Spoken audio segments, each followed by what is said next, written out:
네, 오늘은 우리가 너무나도 잘 아는 로마서 12장 2절 말씀을 좀 다른 각도에서 우리가 살펴보고자 합니다. 로마서 12장 2절 말씀 우리 함께 읽어볼까요? 저기 나와 있는데요, 화면에. 자, 읽겠습니다. 너희는 이 세대를 본받지 말고 오직 마음을 새롭게 함으로 변화를 받아 하나님의 선하시고 기뻐하시고 온전하신 뜻이 무엇인지 분별하도록 하라. 아멘. 네, 이 고령화와 더불어 한국에서는 황혼, 이혼이 점점 늘어나고 있다고 합니다. 이혼은 더 이상 이 젊은 부부들만의 문제가 아닙니다. 또한 법적 이혼 없이 각자 독립적으로 사는 조론이라고 하죠.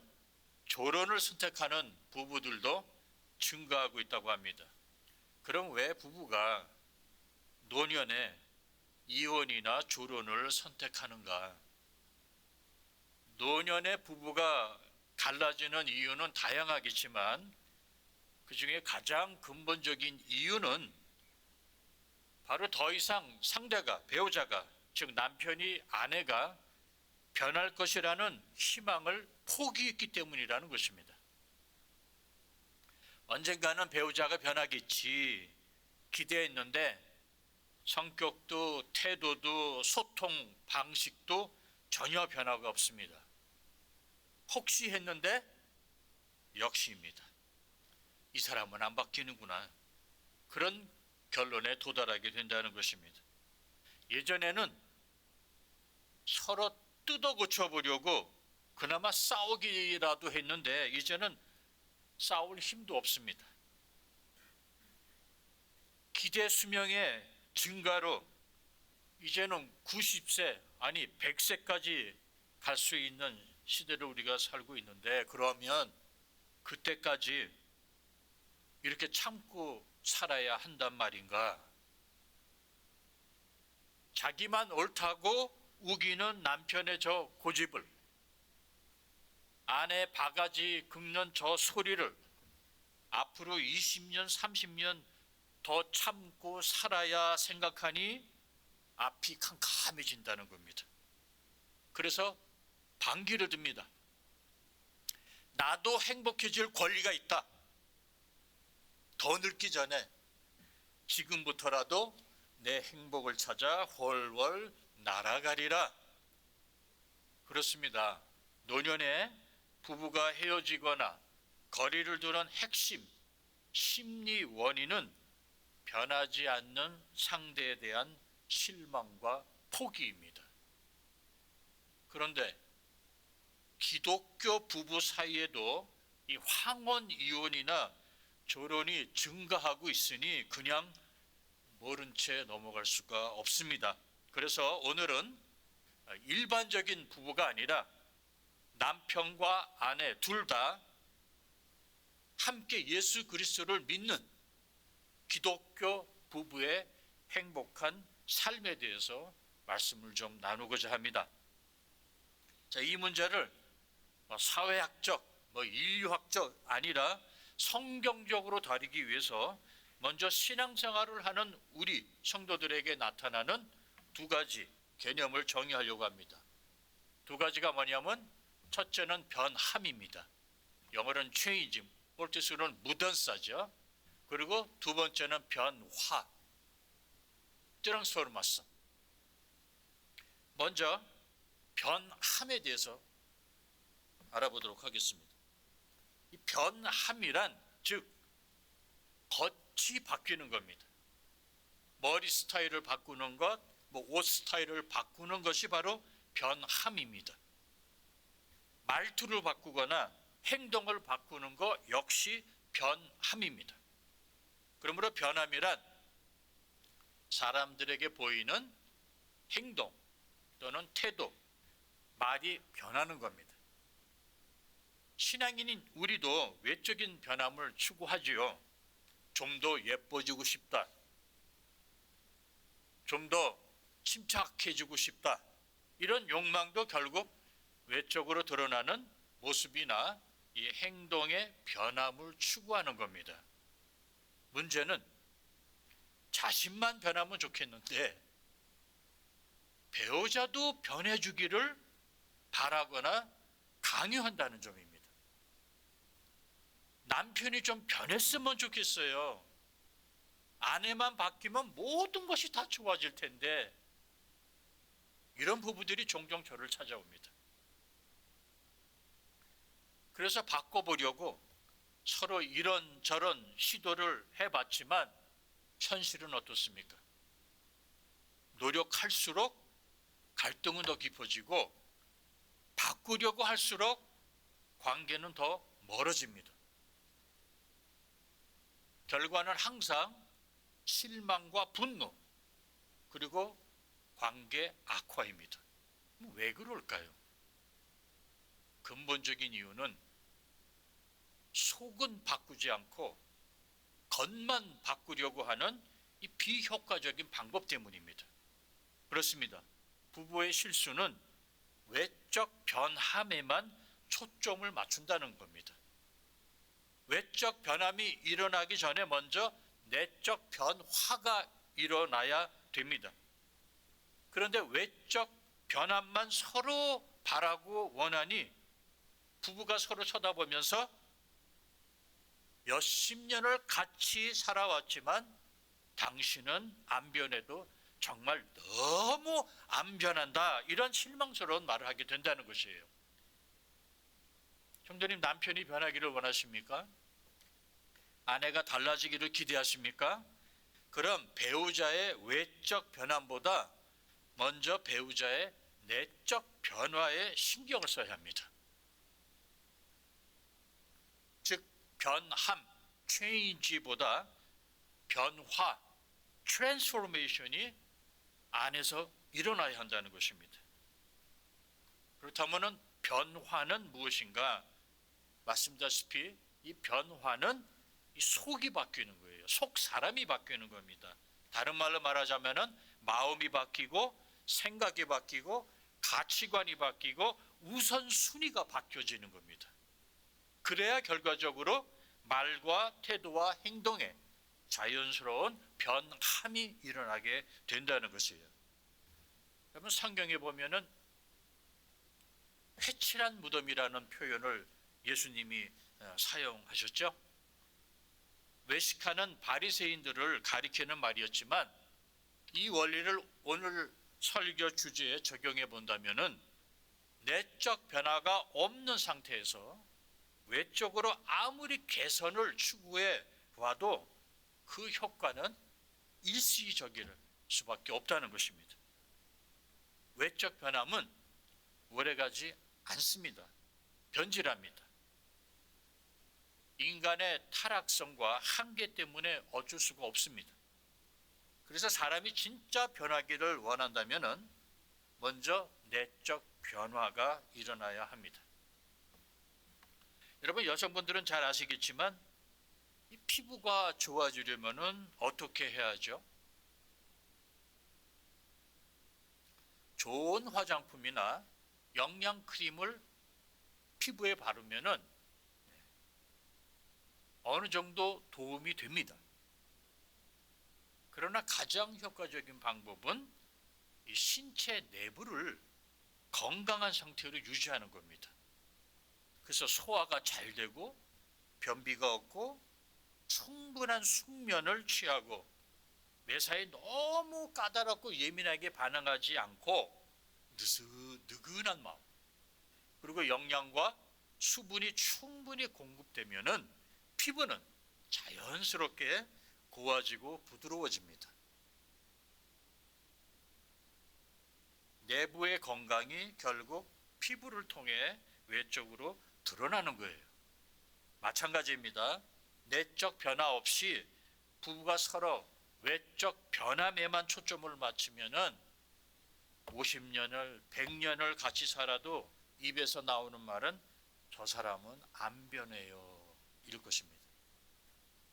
그럼 기독교 부부에게 이 내적 변화란 무엇인가? 왜 부부의 관계가 좋아지려면은 내적 변화가 반드시 필요한가? 이것에 대해서 구체적으로 살펴보겠습니다. 내적 변화의 다른 이름은 바로 성령 충만입니다. 오늘 설교는 불신자들에게는 아무 의미가 없어요. 그들은 하나님의 존재도 믿지 않고 성령이 뭔지 충만이 뭔지도 모릅니다.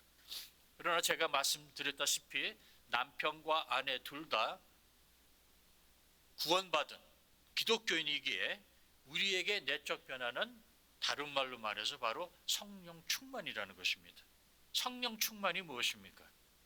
갑자기 이상한 체험을 하는 것이 아니라 성령 충만이란 성령님에 의해서 본질, 존재, 성품이 변화하는 것입니다. 즉 마음, 동기, 가치관 그리고 우선순위가 바뀌는 것, 변화가 일어나는 것을 의미합니다. 오늘 본문 보십시오. 로마서 12장 2절에 마음을 새롭게 함으로 변화를 받으라, 이 말씀과 일치하는 거예요. 이 구절을 제가 의역해 본다면 이런 것입니다. 마음을 새롭게 함으로, 즉 성령 충만함으로 변화를 받으라. 여기서 이 변화라는 단어는요, 헬라어의 메타모르포라는 말을 씁니다. 거기에서 우리가 잘 아는 메타모르포즈라는 단어가 유래해 옵니다. 예를 들자면 이런 거예요. 올챙이가 개구리로 변하는 과정, 이것을 메타모르포즈라고 말합니다. 변화입니다. 근데 올챙이는 꼬리가 있죠. 개구리는 꼬리가 없고 대신 다리가 있어요. 외적으로 형태가 바뀐 거예요. 그런데 외적인 형태만 다른 것이 아니라 삶의 방식이 완전히 바뀝니다. 올챙이는 물속에서 아가미로 호흡을 하고 성장한 개구리는 물 밖으로 나와서 폐와 피부를 통해서 호흡을 해요. 또한 애벌레가 나비가 되죠. 그 변하는 과정을 설명할 때도 메타모르포즈라는 이 단어를 사용합니다. 한국말로는 이걸 변태라고 그래요. 우리가 이해하는 그런 변태가 아니라 변태는 생물학적 언어입니다. 용어입니다. 그런데 나비도 마찬가지예요. 애벌레에서 날아다니는 곤충으로 이 겉만 바뀌어지는 것이 아니라 내부 구조 자체가 완전히 재구성됩니다. 그리고 삶의 방식이 완전히 다릅니다. 애벌레는 기어다니고 나비는 날아다녀요. 로마서 12장 2절에서 말하는 이 내적 변화도 바로 이런 메타모르포즈를 의미합니다. 그래서 내적 변화가 외적 변함을 가져옵니다. 신학적으로 말하자면은 속사람이 성령 충만하게 되면은 그 결과로 성령의 열매가 외적으로 자연스럽게 드러나게 된다는 것입니다. 그래서 에베소서 5장 18장에 보면은 뭐라고 나와 있습니까? 성령으로 충만하라, 그렇게 기록되어 있어요.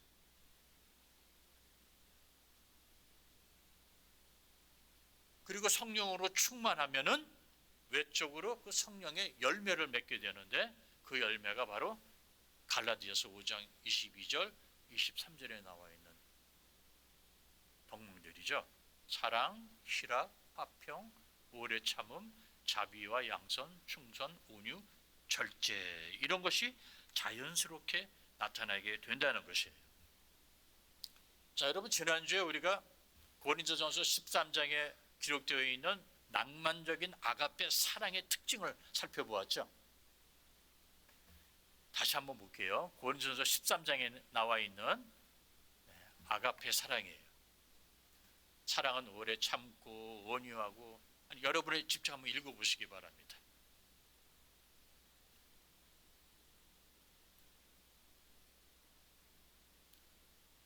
바로 고린도전서 13장에 나와 있는 이 아가페 사랑을 에베소 5장에 가서는 뭐라고 성경은 말하고 있습니다. 남편아 아내를 사랑하라. 근데 그 사랑이 아가페 사랑이에요. 그러니까 남편하고 아내하고 서로 이 아가페 사랑을 실천하라는 것이 성령이 우리에게 주시는 말씀입니다. 자, 그런데 과연 우리가 이 아가페 낭만적인 사랑을 실천할 수 있을까? 갈라디아서에 나와 있는 성령 열매를 한번 읽어보세요.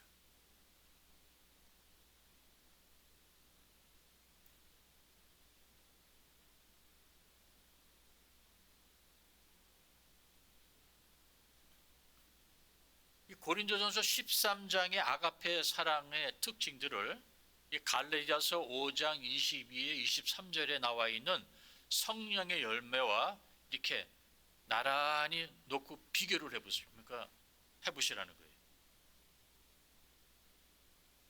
자, 두 본문을 나란히 놓고 비교해 보니까 어떻습니까? 고린도전서 13장의 아가페 사랑의 특징이 곧 갈라디아서 5장 22, 23절에 나와 있는 성령의 열매와 거의 일치합니다. 이것은 무엇을 의미합니까? 고린도전서 13장에 나와 있는 낭만적인 아가페 사랑, 에베소서 5장에 나와 있는 남편아 부인을 사랑하라 하는 그 아가페 사랑, 그 사랑을 실천하려면은 뭐를 하면 됩니까? 성령 충만하면 그게 가능해진다는 거예요. 성령 충만해지면은 성령의 열매로서 자연스럽게 우리가 아가페 사랑을 실천할 수 있게 된다는 거예요. 좀 더 구체적으로 말씀드리자면은 갈라디아서 5장 22, 23절에 오직 성령의 열매는 사랑으로 나와 있죠. 이 사랑이 아가페 사랑입니다. 사실 그 뒷부분은 생략해도 돼요. 왜? 아가페 사랑에 이미 나머지 게 다 포함이 되어 있어요. 화평, 오래 참음, 자비, 양선, 충성, 온유, 절제, 이게 아가페 사랑에 다 포함되어 있습니다. 왜? 고린도전서 13장에 그렇게 나와 있거든요. 자, 이거 보세요. 이게 바로 사실은 부부가 서로 원하는 바 아닙니까?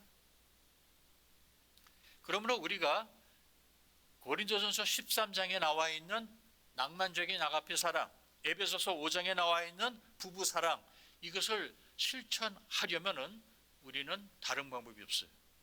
성령 충만해야 됩니다. 성령 충만하면 자동적으로 열매가 외적으로 드러나게 되어 있고, 그 열매는 남편과 아내가 서로 그렇게 바라던 좀 착해져라, 좀 참아라, 좀 내 말 좀 들어달라, 무례 행하지 말고 나를 좀 존중해달라, 나를 더 아껴달라, 그건 좀 그만해라, 좀 절제했으면 좋겠다, 그게 해결이 된다는 겁니다. 불신자들은 아무 관계가 없어요. 이해 못합니다. 그러나 우리는 알지 않습니까?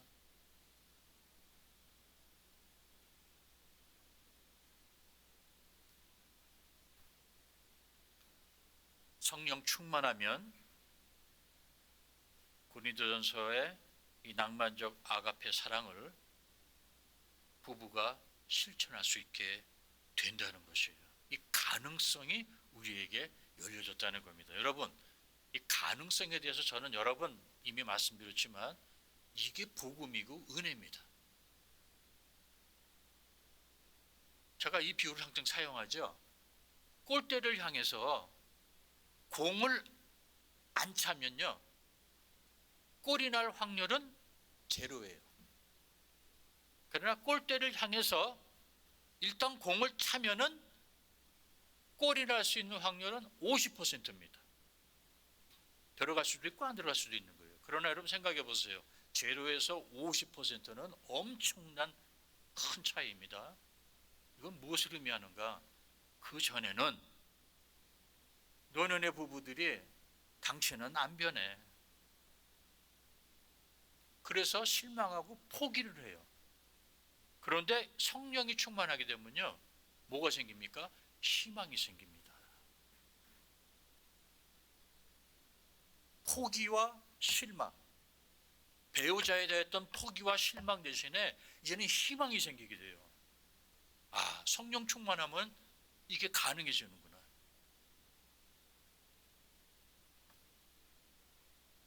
날카롭고 짜증만 부리던 아내가 사랑스러워지고 온유해집니다.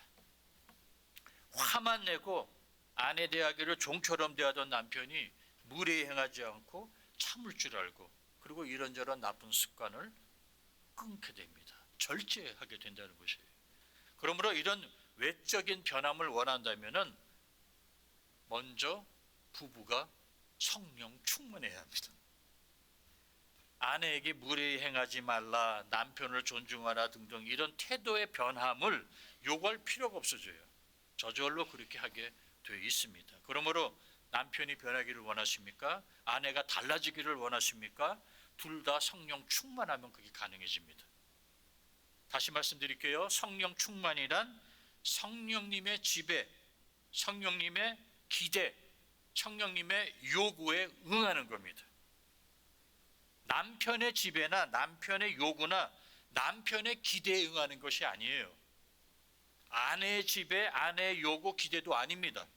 바로 성령님의 지배, 성령님의 기대, 성령님의 요구에 부부가 같이 응하는 거예요. 그러니까 남편이 아내 보고 좀 나한테 맞춰줘가 아니에요. 아내가 남편 보고 날 좀 이해해줘가 아니에요. 둘 다 성령님의 지배와 요구에 응할 때 부부의 관계가 돈독해진다는 겁니다. 자, 여기서 우리가 한 가지 짚고 넘어가야 할 것이 있습니다. 이 성경이 말하는 내적 이 변화는 단순히 사람이 착해지는 것, 선해지는 것, 이것 이상입니다. 성경적 이 변화는 단순히 선해지는 것이 아니라 예수 그리스도를 닮아가는 변화를 의미합니다. 성경이 말하는 변화는 그리스도를 닮아가는 바로 성화를 의미한다는 것입니다. 왜냐하면 예수 믿지 않는 사람, 불신자 가운데도 선하고 착한 남편 안에 많아요. 그러나 이것은 개선이지 성화는 아닙니다. 그들이 그리스도를 닮았다고 말할 수는 없습니다. 봉사도 하고 재능 기부도 하지만 사람들에게 인정받고 싶어서 하는 것과 성경의 말씀대로 하나님과 이웃 사랑 때문에 하는 것은 겉으로 보기에는 같은 행동 같지만 본질적으로 다릅니다. 절제도 그래요. 절제도 자기 관리 차원에서 하는 것과 믿음 때문에 하는 것하고는 다른 것입니다. 예를 한번 들어볼게요. 자, 자신의 어떤 정치적이나 글쎄요, 철학적인 이상 또는 사회적 권리 또는 자신의 건강 관리를 위해서 음식을 끊는 것, 이걸 뭐라고 하죠? 단식이라고 하죠. 한국말로 단식. 자, 그렇다면 하나님 앞에서 영적인 어떤 목적을 가지고 음식을 절제하는 것은 우리가 뭐라고 부르죠? 금식이라고 하죠. 자, 단식이나 금식 둘 다 음식을 끊는다는 점은 똑같지만 목적과 의미는 전혀 다릅니다. 그러므로 개선과 성화는 다른 개념이에요. 기독교 부부는 개선보다 성화를 추구해야 합니다. 개선은 부부가 서로에게 원하는 외적 변함을 겨냥한다면 성화는 예수님을 닮아가는 내적 변화를 추구하는 것입니다. 많은 부부들이 심리 상담이나 부부 상담 클리닉을 찾아갑니다. 물론 심리 상담이나 부부 상담 클리닉을 통해 이 전문가들의 조언을 듣고 실천하면은 부부의 관계가 어느 정도는 개선될 수 있습니다. 목사인 저를 찾아오는 부부들도 있습니다. 그러나 어떤 인간적인 노력도 성령님의 역사만큼 확실한 변화를 가다 주지는 못합니다. 그러면 핵심 질문은 이거예요. 남편이 더 착해졌는가가 아니라 남편이 그리스도를 닮아가고 있는가. 아내가 더 부드러워졌는가가 아니라 아내가 예수 그리스도를 지금 더 닮아가고 있는가. 이 질문을 하셔야 된다는 겁니다. 성경적 변화는 하나님 중심으로 방향이 바뀐 변화를 의미합니다. 용어 정리를 다시 합니다. 개선, 이거는 즉 더 나아지는 것, 행동이 더 좋아지는 것. 근데 이것은 훈련과 노력의 결과일 수 있어요. 그러나 내적 변화, 성령님의 충만함에 의해서 일어나는 내적 변화는 이거는 주님을 닮아가는 변화, 즉 성화로서의 성령의 역사의 결과입니다. 착해지는 것은 개선이고 예수님을 닮는 것은 성화예요. 하나님의 목적은 우리가 더 착한 사람이 되는 것이 아니라 그 이상입니다. 예수님을 닮은 사람으로 만드는 것입니다. 그래서 성령 충만이란 나의 생각, 태도, 반응이 예수님을 닮아가는 것이죠. 그래서 다시 한번 말씀드릴게요. 개선은 더 나은 사람이 되는 것이고 성화는 새로운 사람이 되는 것입니다. 아까 예를 잠깐 빌려서 다시 말씀드리자면은 개선은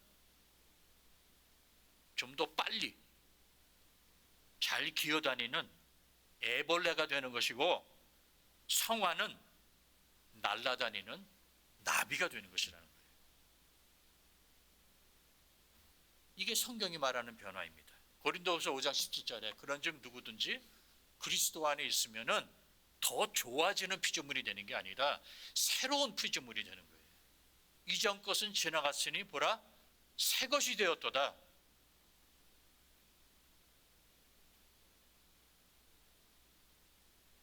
오늘의 나는 어제의 나와 동일한 사람인가? 겉모습은 같을 수 있어요. 그러나 실제로 우리는 매일 변화되고 있습니다. 왜 그런지 아세요? 성령님이 우리 안에서 역사하시기 때문이에요. 우리는 매일 사실 새로워지고 있는 것입니다. 성도는 변화하는 존재입니다. 우리는 고정된 존재가 아니라 매 순간 변화하고 있는 존재라는 거예요. 그렇게 우리는 조금씩 성령님의 역사에 의해서 예수님을 닮아가고 있다는 것입니다. 그러므로 기독교 부부의 관계는 개선만 가지고는 안 돼요. 성화라는 이 과정을 반드시 거쳐야 됩니다. 왜 그러냐? 개선은 이 불안한 인간의 노력의 결과이기 때문에 그렇습니다. 그래서 변질될 수가 있어요. 기독교 부부의 행복한 생활은 둘 다 성화의 길을 걷는 겁니다. 그리고 성화는 성령님의 역사의 결과예요.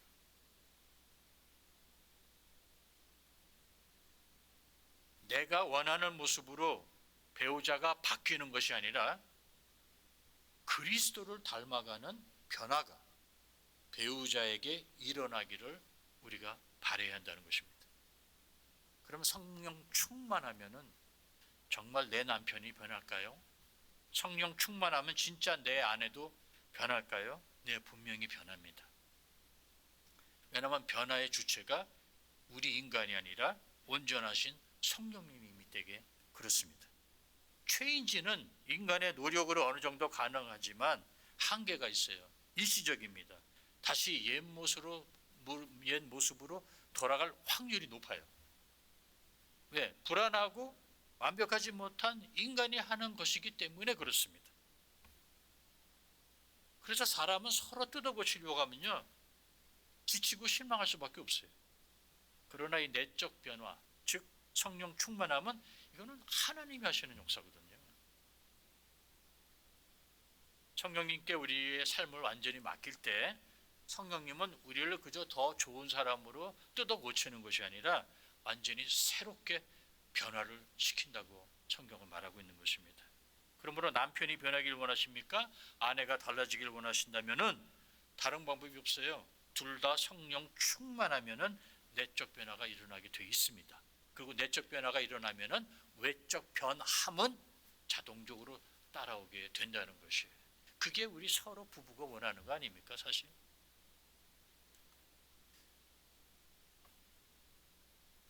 자, 그럼 내가 성령 충만하면은, 그리고 그렇게 바라고 기도하면은 자동적으로 외적 변함이 일어나는가? 그렇지는 않습니다.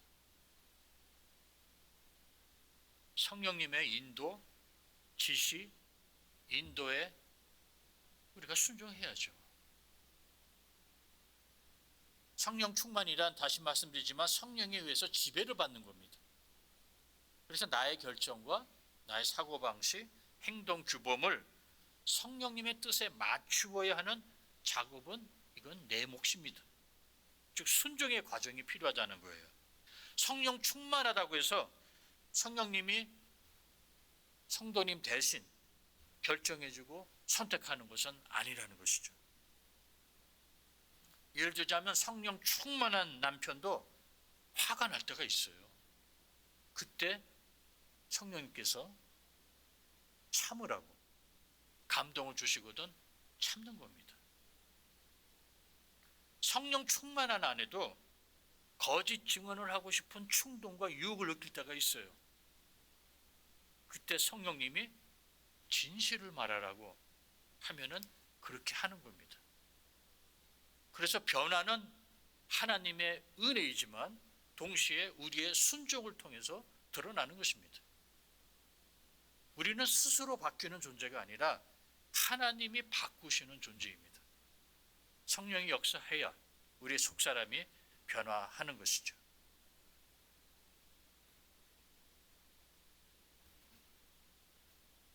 이럴 때 우리 남편이 달라졌어요. 우리 아내가 온순해졌어요. 이런 말을 할 수 있게 되는 것입니다. 설교를 마치기 전에 한 가지만 더 말씀을 드리고자 해요. 혼동이 없기를 바랍니다. 성령 충만하면 성격이나 타고난 기질도 바뀌는가? 예를 들자면 내향적이던 사람이 외향적으로 바뀐다든가, 감정의 반응의 속도가 또는 성격 스타일이 바뀌느냐? 결론부터 말씀드리자면 바뀌지 않습니다. 기질과 성격은 잘 바뀌지 않아요. 아니, 바뀔 필요가 없습니다. 성령 충만해도 성격이 급한 사람은 여전히 성격이 급하고, 깐깐한 사람은 여전히 깐깐하고, 마음이 느긋한 사람은 변함없이 여전히 마음이 느긋합니다. 그럼 뭐가 바뀌는가? 바뀌는 것은 방향입니다. 중요한 차이는 같은 성격, 같은 기질이지만 그것을 사용하는 방향이 바뀌어요. 예를 들자면은 급한 성격으로, 예전에는 충동적으로 화를 잘 내던 남편이 지금은 그 급한 성격을 열정으로 승화시켜서 하나님의 일에 추진력을 가하게 됩니다. 깐깐하던 사람은 꼼꼼하게 하나님 말씀을 연구해서 선과 악을, 그리고 하나님의 뜻을 분별하는 능력을 키워나갑니다. 그래서 좀 더 지혜로운 선택과 결정을 하게 되는 거예요. 그러므로 남편이 성령 충만해도 그의 기질이나 성격 스타일은 변하지 않습니다. 관건은 그 기질과 성격이 무엇을 위해, 아니 누구를 위해 쓰여지고 있는가입니다. 한마디로 속사람이 성령 충만하게 되면 자기 중심에서 이제는 하나님의 중심으로 변화됩니다. 그래서 우리의 영적 이 여정은 속도라기보다 방향에 관한 것이죠.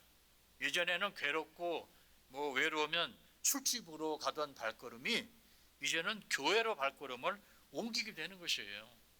방향 전환이 일어난다는 것입니다. 그래서 갈라디아서 2장 20절에 나와 있는 말씀, 내가 그리스도와 함께 십자가에 못 박혔더니 새로운 사람이 된 거예요. 내 안에 성령이 충만해집니다. 그러니 이제는 내가 사는 것이 아니라 오직 내 안에 그리스도께서 사는 것이라 라는 이런 고백을 할 수 있는 자리까지 올 수 있게 되는 것입니다. 남편이 날이 갈수록 고집만 부리고 변하지 않습니까? 아내 역시 이제부터는 나도 내가 하고 싶은 대로 하고 살겠다고 반기를 들었습니까? 서로 자신에 맞게 상대방을 뜯어 고치려고 하지 마세요. 이미 그 방법 지금까지 여러 번 시도해 봤고 별 효과가 없다는 거 우리 경험을 통해서 배우지 않았습니까? 가장 효과적인 전략은요, 바로 둘 다 성령 충만하는 것밖에 없습니다.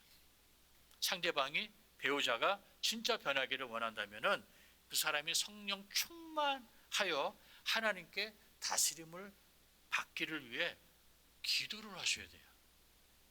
그리고 동시에 나 자신도 동일하게 성령 충만할 수 있도록 하나님께 간구를 하셔야 됩니다.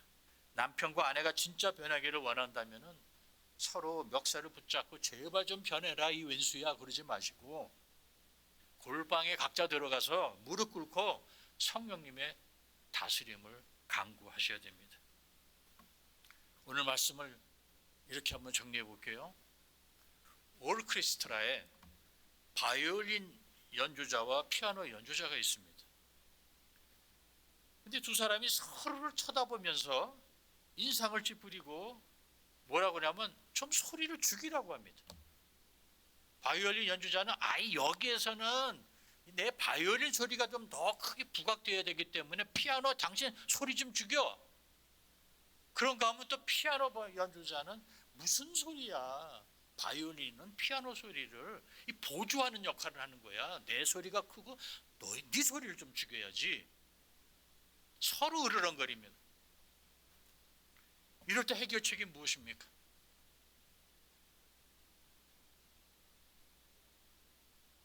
서로를 쳐다보지 말고 둘 다 지휘자를 보고 지휘자의 신호에 따라 연주하면 되는 거예요. 둘 다 지휘자에게 집중하고 연주하면 타이밍도 맞고 아름다운 조화가 이루어지고 그래서 멋있는 연주가 가능해지는 거 아니겠습니까? 부부가 서로에게 인정과 존중, 사랑을 얻으려고 하면 싸움이 시작되지만 두 사람이 함께 하나님을 바라보면서 성령 충만하게 되면은 인정, 존중, 사랑은 자연스럽게 흘러나오게 돼 있다는 것입니다. 그러므로 배우자를 자신의 힘으로 자꾸 바꾸려 하지 마십시오. 배우자는 내가 바꿀 수 있는 대상이 아니라 하나님께 맡겨드리는 대상입니다. 배우자의 겉을 바꾸려 하지 말고 배우자가 성령 충만하여 내적 변화가 일어나게 해달라고 하나님께 간구하는 것이 오히려 지름길입니다. 그렇습니다. 내가 할 수 있는 것은요, 상대를 바꾸려 하는 노력보다 나를 먼저 하나님께 드리는 거예요. 이게 중요한 원리 아니겠습니까?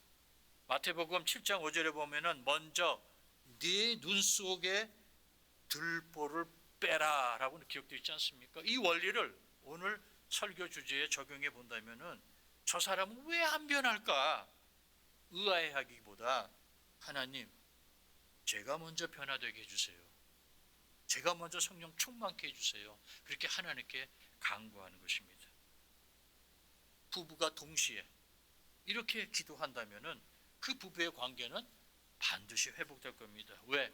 하나님이 역사하시기 때문이에요. 오늘 설교의 핵심을 도표로 다시 한번 정리하고 마치게요. 에베소서 5장 18장에 성령 충만하라 했습니다. 우리가 성령 충만하면은 자동적으로 성령의 열매를 우리가 맺게 돼요. 그 열매 중에 가장 중요한 것이 바로 아가페 사랑입니다. 아가페 사랑이 뭐예요? 여기 다 나열되어 있는 것들입니다. 우리 부부가 서로 바라는 것이 바로 이거 아닙니까? 사랑해서 결혼했어요. 피부를 맞대고 같이 살다 보니까 어느덧 세월이 지나서 나이가 50, 60, 70, 80이 됐습니다. 이제 와서 이혼이나 조론을 하기보다는 오히려 성령 충만해서 끝맺음을 잘하는 것이 하나님이 원하시는 행복한 부부의 모습 아닐까요? 그런 부부들이 다 되시기를 주님의 이름으로 축원합니다. 아멘. 기도하시겠습니다.